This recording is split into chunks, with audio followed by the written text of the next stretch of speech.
In this video, we're presented with an indefinite integral, and I want to handle this in two different ways. I want to look at it as an informal u-substitution, and then I want to look at it as a formal u-substitution. And the point of this is that an informal u-substitution is faster and more efficient, and most of the time you can get away with using it, but formal u-substitutions are still important because sometimes they're unavoidable. So let's take a look at the informal approach to this integral. And in the informal approach, basically what we're doing is trying to recognize the results of the chain rule working backwards. And so what I'm looking for in my integral is a function of a function, which I see right here, x cubed plus 1 being the inner function, sitting right next to the derivative of the interior of that. That will show me how the chain rule has worked backwards on this thing, and I'll be able to guess the antiderivative. Well, the derivative of the interior is 3x squared, and I happen to see that right in front of it, except for the 3. If I multiply by 3 on the interior, I better multiply by 1/3 on the exterior to make up for it.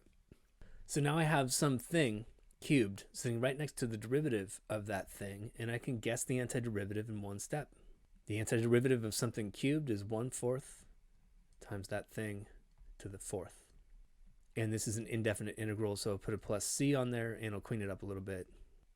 Now, if you're skeptical about this answer, just check it out by taking the derivative. And honestly, a lot of integral work is really just rapid guessing and checking with derivatives anyway, so we may as well practice. I take the derivative of this thing, and the 1/12 is a spectator.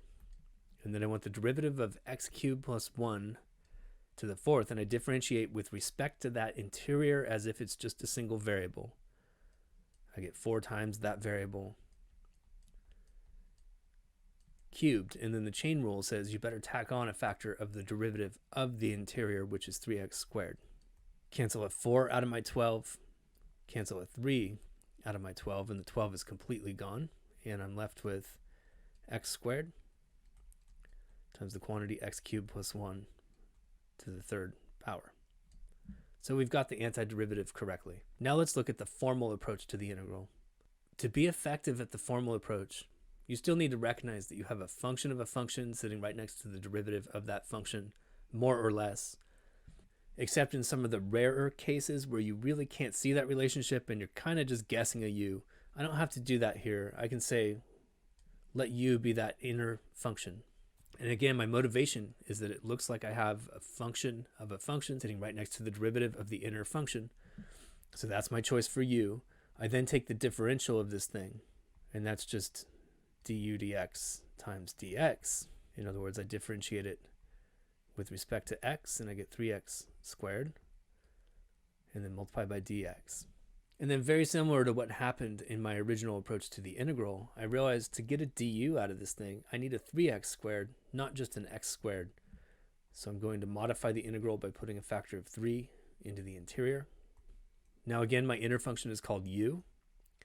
And then with a 3x squared and a dx, I've built du out of this. So I have 1/3 integral of u cubed du. And I guess the antiderivative of u cubed, which is 1/4 u to the 4th, plus c.